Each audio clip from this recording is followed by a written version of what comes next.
A paz do Senhor para os irmãos, aqui é o professor André e este é o canal Veio para os Gentios.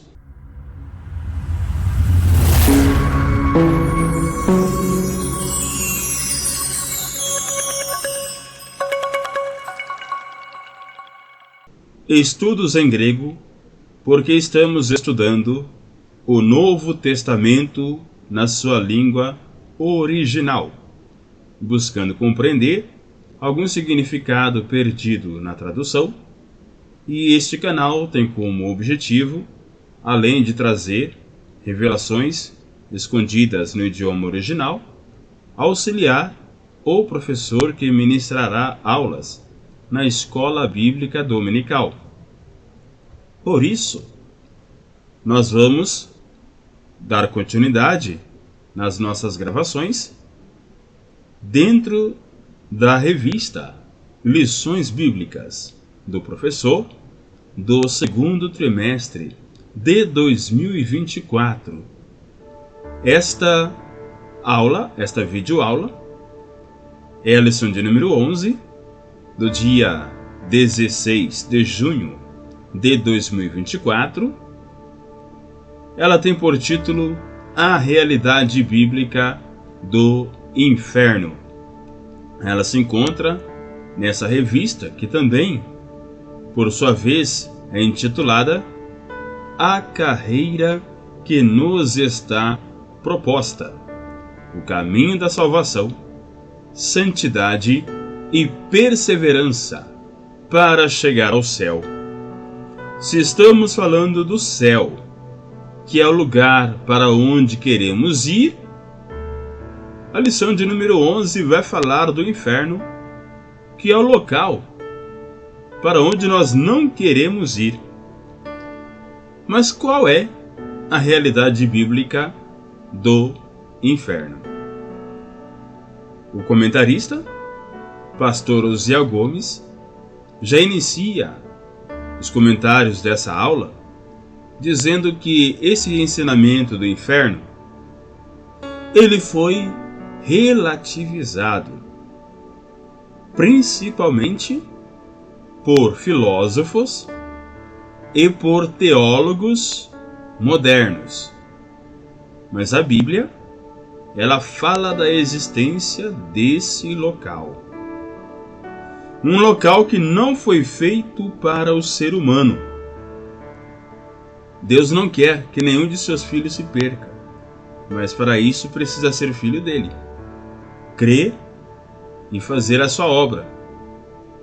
E aqui nós vamos ver por que Jesus tomou essa atitude de destinar as pessoas para este local.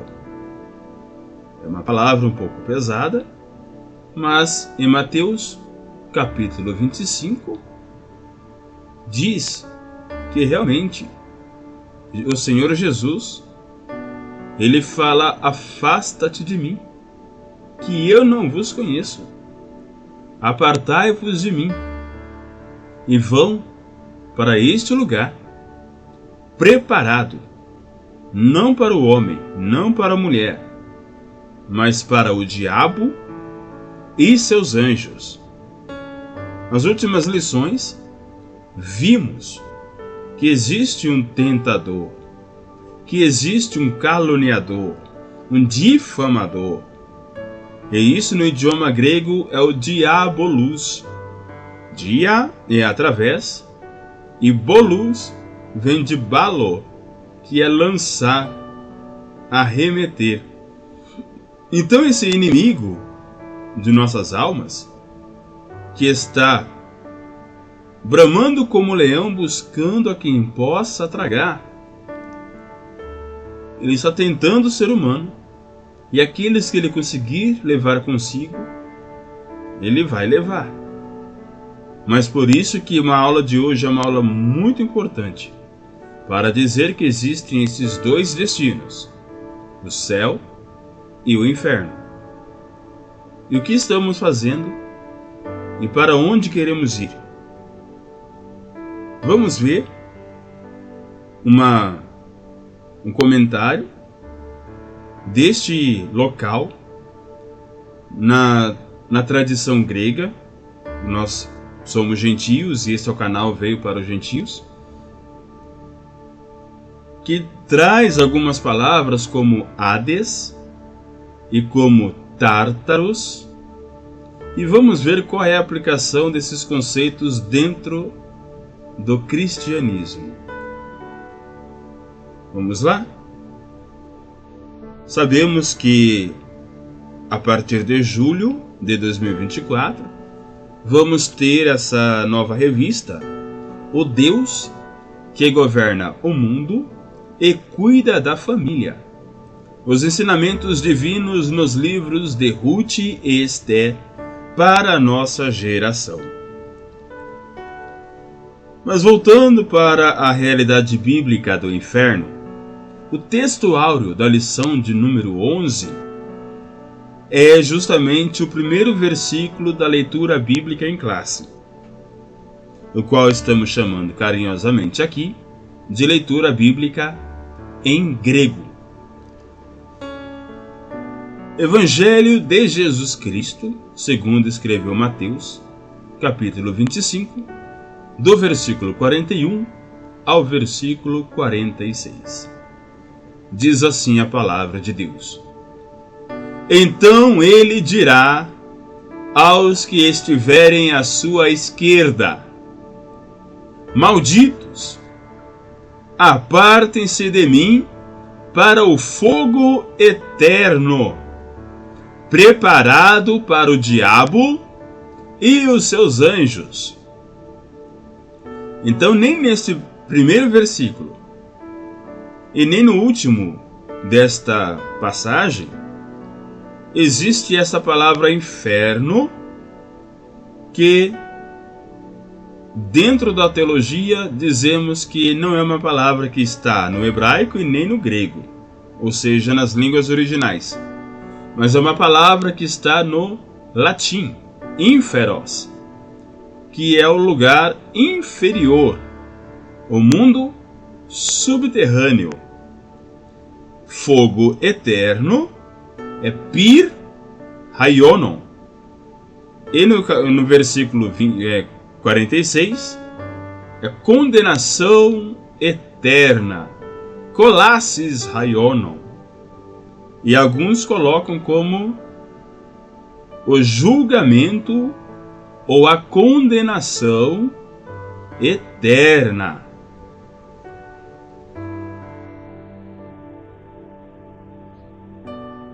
Na nova chave linguística do Novo Testamento, nós vemos as palavras Heianimos, esquerda, ta heionima, o lado esquerdo, diferente de Dexios, que é o lado direito. E aqui nós não devemos fazer nenhum tipo de falácia, de interpretação errada, comparando com espectros políticos, por exemplo, esquerdista ou de direita. Não é esse. Apenas que o Senhor Jesus, ele está dividindo um povo que há de morar no céu e um povo que será destinado ao Hades, ao Tártaros. Lá em Mateus capítulo 13, Jesus ele fala que o joio não pode ser retirado do meio do trigo, porque ao retirar o joio, pode ser que alguns trigos ou grãos de trigo se percam também. Então, somente no final é que a ceifa virá e apartará os bons dos maus.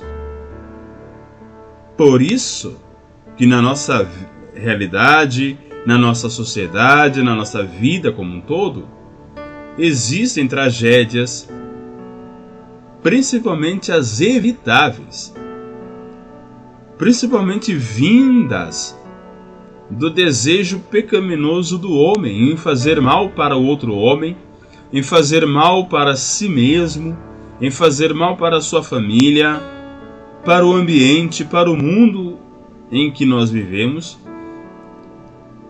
um desejo da destruição. E em João capítulo 10 fala que o ladrão vem para roubar, matar e destruir. Então, assim como esse ladrão, que para muitos é o mercenário, mas tradicionalmente se coloca como o próprio diabo, age roubando, matando e destruindo, assim são todos aqueles que fazem a sua vontade. Por isso que o local é o mesmo. Por isso que o sofrimento, o tormento é o mesmo. E aqui tois rex reionimo, aqueles do seu lado esquerdo. A fala de Jesus é Porei-este, que é o imperativo, é a ordem de Porei-omai, passa, vai para fora, afasta-te, aparta-te. E quando se fala de alguém, tinos, Porei-este rapotinos, afaste-se de alguém. Ou Porei-este rapomoi, afaste-se de mim. Mas como o Senhor Jesus chama essas pessoas? Kateramenoi, de malditos. São pessoas que não reconheceram a Cristo, estão sendo nesse momento amaldiçoadas. Araomai. No pensamento religioso judaico, existem duas vontades. Yeser Tov, a vontade de fazer o bem, e Yetzer Ra, a vontade de fazer o mal. E o Ra, ele aparece aqui nessa palavra, Kateramenoi, que vem de Araomai, que é o mal. São os malditos. Hoi Kateramenoi, vós amaldiçoados, irão para o fogo. E fogo, nesse versículo, é pir. Daí que vem, estamos próximos da Olimpíada, que será em Paris, na França, quando se acende a pira olímpica. Pira, em grego, é fogo. E pir, haionos, é o fogo eterno. Retoimas menon, preparado, aprontado para o diabolos. Diabolo, difamar, difamador, diabo. E nós vemos em 2 Pedro, no capítulo 2, e no versículo 3, ou melhor, no versículo 4, 2 Pedro 2 e 4. Ora, se Deus não poupou anjos quando pecaram, antes, precipitando-os no inferno, os entregou a abismos de trevas, reservando-os para juízo. E no grego, Heigar Hotheos, porque Deus, Hangelon, anjos, Hamarte Santon, que pecaram, Huk, Refeisato, não poupou, Halá, Seirais, mas lançou, Zofo. Zofo é sombrio, é tenebroso, é escuro. Tartarossas. Tartarossas, aqui traduzindo a palavra inferno. Paredocan lançou. Reis Crissim para o julgamento, para a condenação. Terúmenos, vindoura, para o juízo vindouro. Então aqui em 2 Pedro, capítulo 2, versículo 4, a palavra abismos de trevas está como Zofo tartarossas. O tártaro E quando vamos em Mateus, no capítulo 16, no versículo 18, também eu te digo que tu és Pedro, e sobre esta pedra edificarei a minha igreja, e as portas do inferno não prevalecerão contra ela. No grego, kagó, desoi, eu para você, lego, digo, hoti, hu, rei, su, rei Petros, você é Pedro, kai repitaute, e sobre esta te petra, sobre esta pedra, taute, é em si mesmo, algo tautológico, é algo endógeno, é algo que explica-se a si mesmo. Então percebemos que Jesus ele não fala que Pedro, é sobre Pedro que será edificada a igreja, mas sobre taute, é Petra, e Petra é rocha. Jesus se colocando como rocha, falando de si mesmo. Roikodomesso, edificarei mu, para mim, ten ecclesian, a igreja, kai pilai, e as portas, hadu, do inferno, hu, katis susim, hautes, não prevalecerão contra ela. Pilai, hadu, portas do inferno. Hadu, ou Hades, inferno. Então nós temos lá em Pedro, inferno como Tártaros, e nós temos aqui em Mateus, Hades, como inferno. Hades, ou Hades, como reino. O reino de Hades, ou mundo inferior, ou submundo, e aqui o inferior é a tradução latina para inferos, ou inferno. Na mitologia grega, é a terra dos mortos, o local para onde a alma das pessoas se dirigia após a morte. Nesse local, as almas passariam por um julgamento, onde seu destino seria decidido. De acordo com a sentença do julgamento, as almas poderiam ser enviadas para 3 regiões bem distintas: o Tártaro, os Campos Elíseos ou o campo de Asfódelos. No momento da morte, a alma era separada do corpo, tomando a forma da pessoa, e era transportada para a entrada de Hades. Hades, em si, era descrito como sendo um lugar nos limites exteriores do oceano, ou nas profundezas ou extremidades da terra.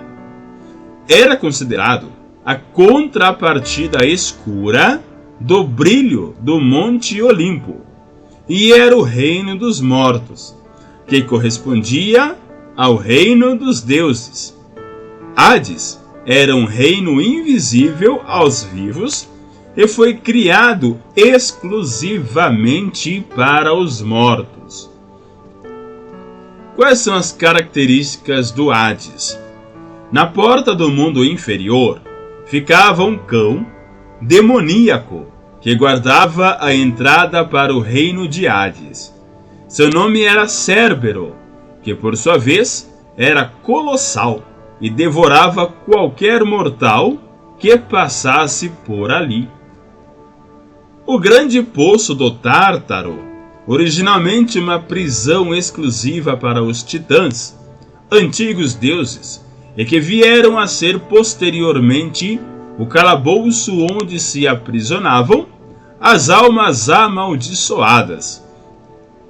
A terra dos mortos, governada pelo deus Hades, conhecida tanto pelo nome do próprio deus Hades, como por casa ou domínio de Hades, Domos Redu. Erebo, os campos de Asfódelos, Slix e Aqueronte.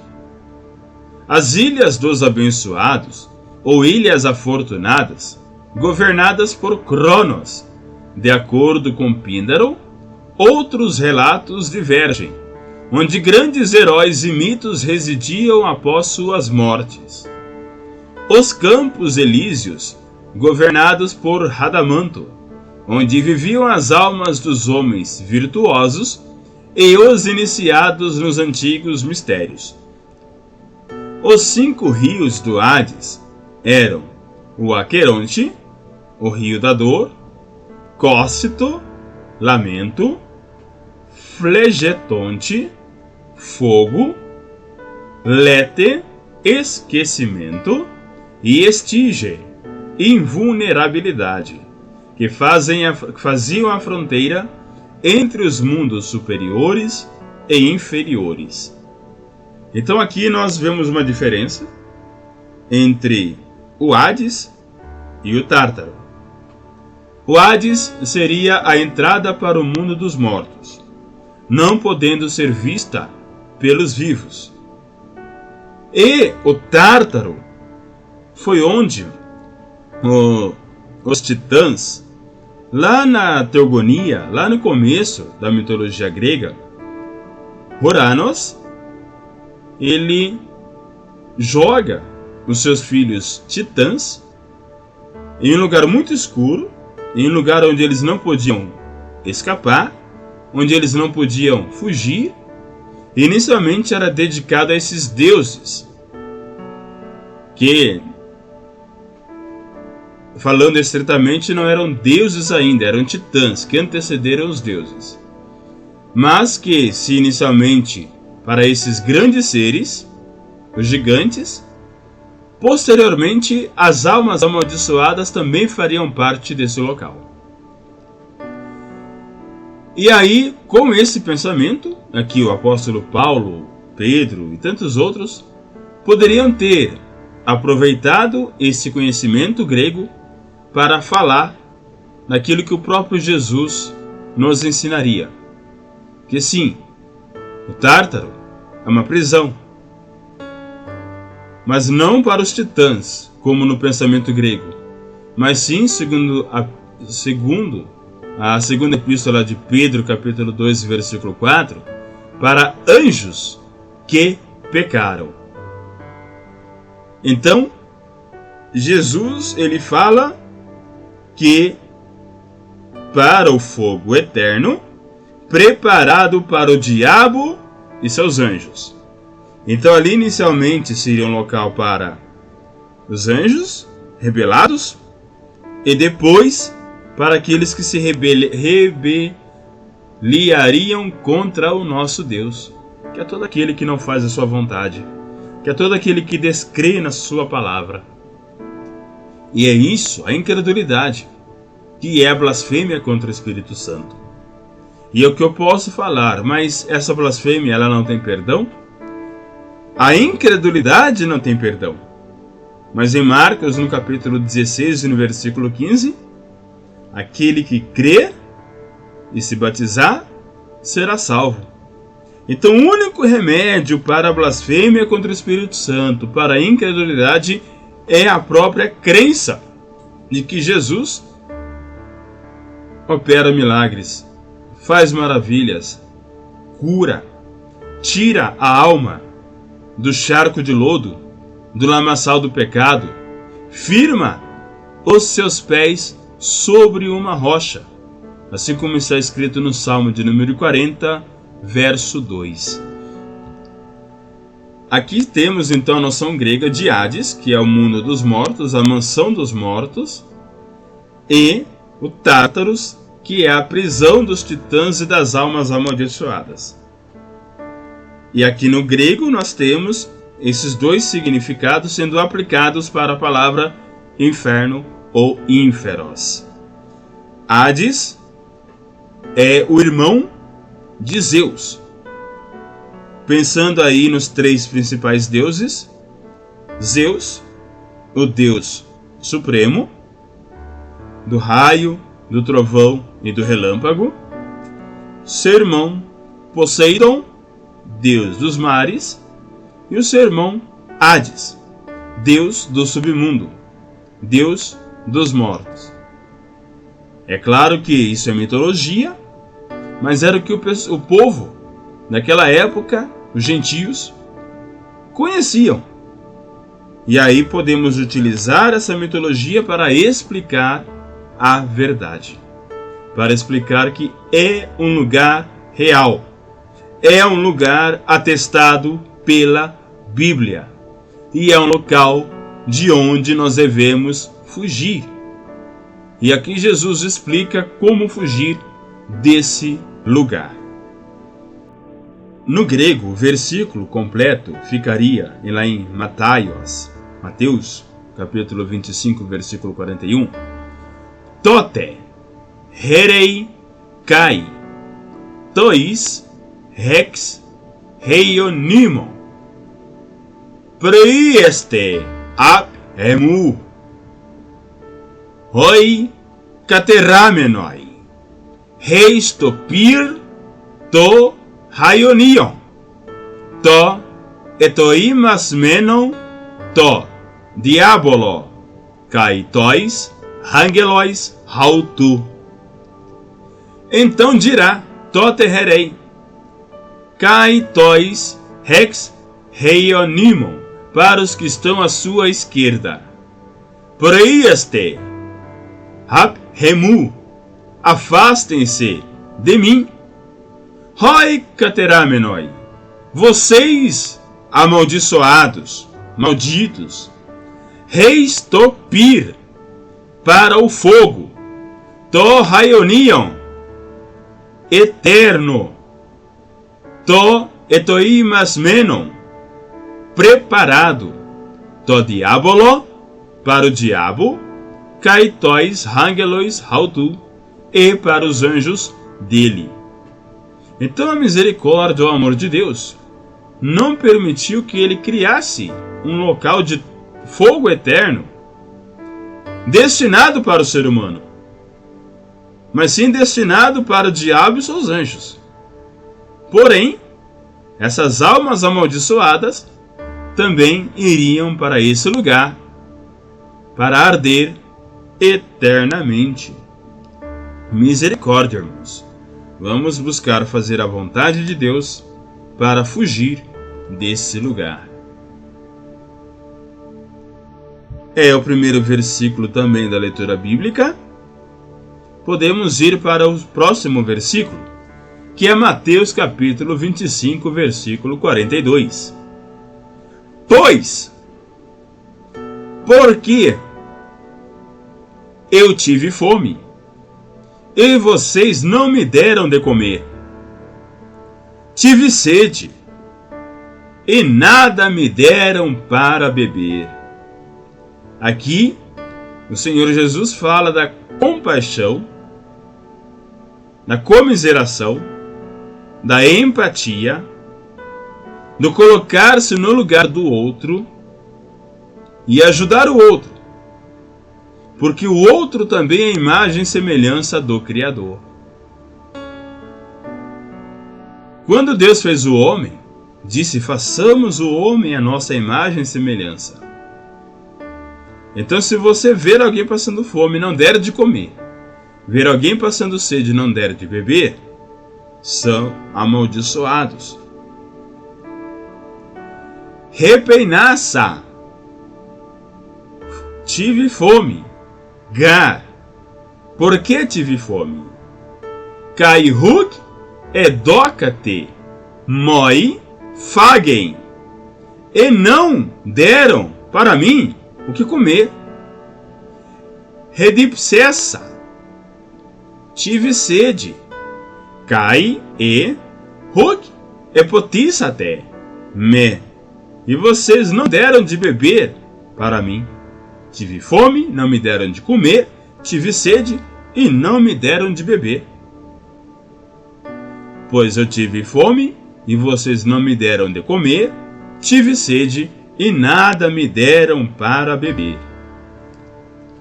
Versículo 43. Fui estrangeiro, e vocês não me acolheram. Necessitei de roupas, e vocês não me vestiram. Estive enfermo e preso, e vocês não me visitaram. Então aqui nós temos uma responsabilidade social. Nós temos um dever de cuidar do próximo. Amarás a teu Deus sobre todas as coisas e ao próximo como a ti mesmo. Então nossa função, nossa missão é sim dar de comer ao que está passando fome, dar de beber ao que está com sede, a acolher o estrangeiro, a vestir o nu e a visitar enfermos e presos. E a nova chave linguística só vai traduzir a palavra debilitado, fraco, enfermo como hastenes. No versículo completo, xenos, hemen, kai, hu, synegagete, me, gymenos, kai, hu, periebalete, me, hastenes, kai, hen, philake, kai, huk, epeskepsaste, me. Genos é xenos, xenos vem de povo, nação. Xenofobia, medo de uma pessoa que vem de outro lugar ou mesmo do próprio povo que habita naquele lugar. É o preconceito, é o racismo, é a intolerância. E o que fazer com o estrangeiro, com o forasteiro, com quem é de fora? Synegagete. Sin, estar junto. E agé, caminhar, andar, conduzir. Então caminhar junto, acolhendo, providenciando tudo que é necessário para essa pessoa estrangeira e forasteira. É nosso dever acolher. É uma responsabilidade nossa fazer esse acolhimento. Gymenos. Gymenos é nu, pelado, despido. Gymnasium era o ginásio onde os homens corriam nus, expondo seus corpos atléticos. Gymnosperma, na biologia ou na botânica, são sementes que não têm casca, elas são nuas. Então quando não se tem uma roupa, quando se está nu, periebalete, peri é o que está em volta, e periebalete é vestir, é cobrir. Hu periebalete me, e vocês não me cobriram. Estive nu e vocês não me cobriram. Hastenes, debilitado, fraco, enfermo. Kai hen, philake, e em prisão. Kai hug, epeskepsasteme, e vocês não foram me visitar. Então o trabalho de capelania. Para ser capelão, não precisa, aliás, precisa sim fazer um curso, ter noções. Eu mesmo, pela misericórdia de Deus, tenho o meu certificado, o meu brasão, a minha insígnia de capelão humanitário internacional.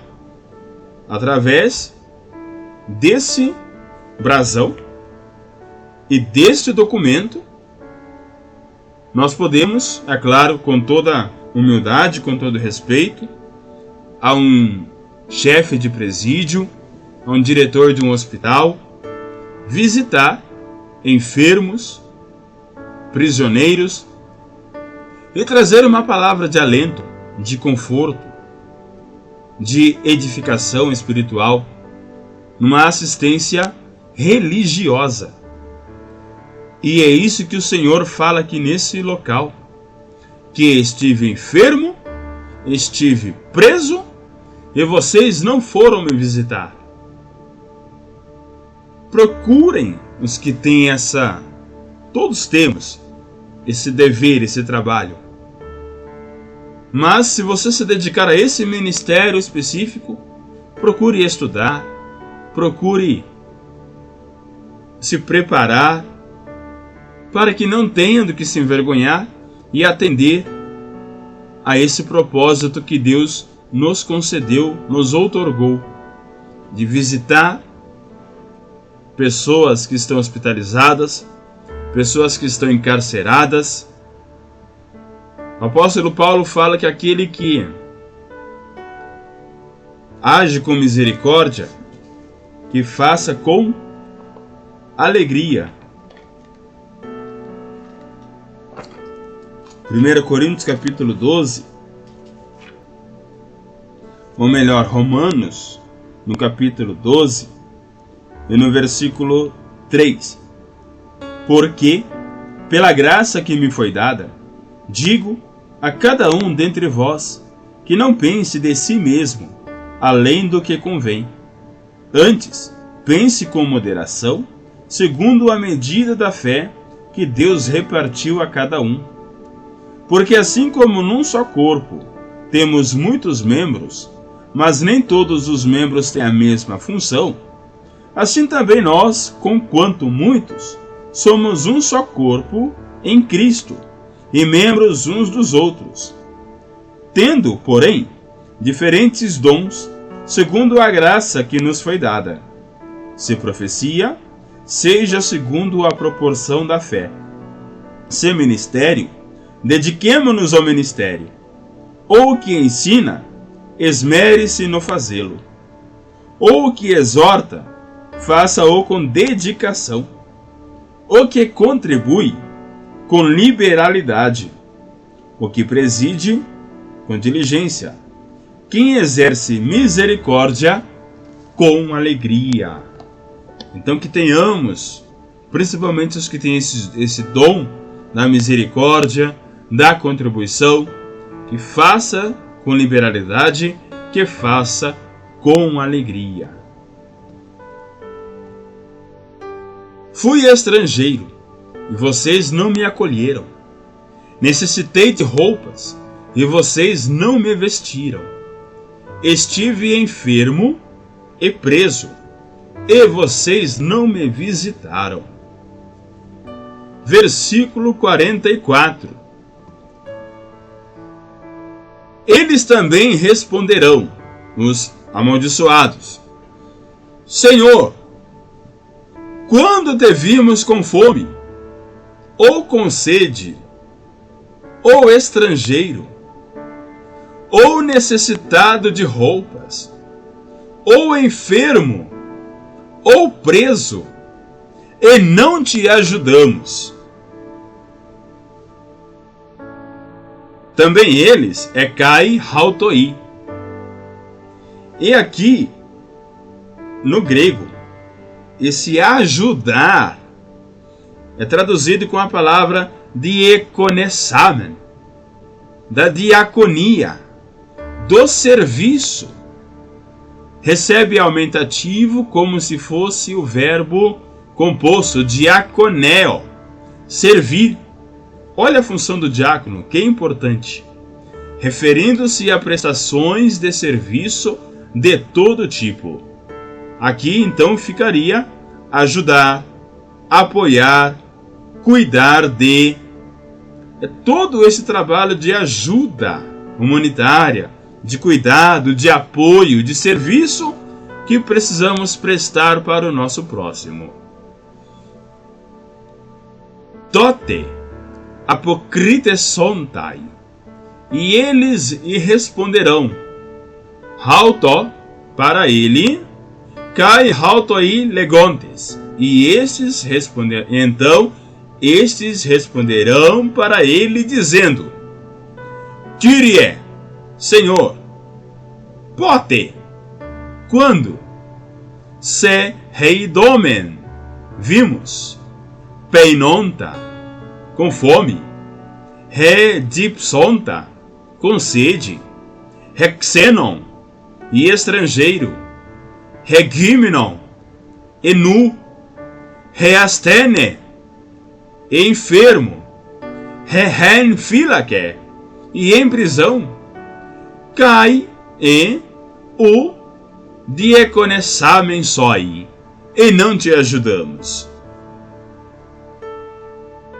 Eles também responderão: Senhor, quando te vimos com fome, ou com sede, ou estrangeiro, ou necessitado de roupas, ou enfermo, ou preso, e não te ajudamos? E ele, Jesus, responderá: Digo-lhe a verdade, o que vocês deixaram de fazer a algum destes mais pequeninos, também a mim deixaram de fazê-lo. Aqui tem apenas a tradução da palavra hapokritesetai, que seria o futuro de krinomai, responder. Tote, hapokritesetai, e responderá, hautois, legam, a eles, dizendo: Amém. Em verdade, lego, rimem, digo para vocês, hef hosson, huk, repoiesate, renituton, ton, elaxiston, rodé, remoi, repoiesate. Quando vocês fizeram isso para o menor, o mais pequenino, ou quando vocês não fizeram isso, huk é não, repoiesate é fazer. Quando vocês não fizeram isso para os pequeninos, roderremoi repoiesate, não fizeram para mim. É aquela antiga parábola que fala que o Senhor Jesus disse que visitaria uma pessoa. E essa pessoa falou: se Jesus vem me visitar, vou preparar um frango assado para ele. Muito suculento, muito gostoso, para agradar o meu Deus, agradar o meu Senhor. E estava tudo pronto. Bate a porta alguém e o homem, com alegria, abre a porta. De repente aparece um mendigo e ele fala: estou com fome. O que você tem para comer? E aquele homem, tendo apenas aquele frango, pensa, porque ele havia dedicado para o Senhor Jesus, mas agindo com misericórdia com aquele mendigo, tira uma coxa do frango e entrega para aquele homem. Ele se alimenta, ele se sacia e ele vai embora.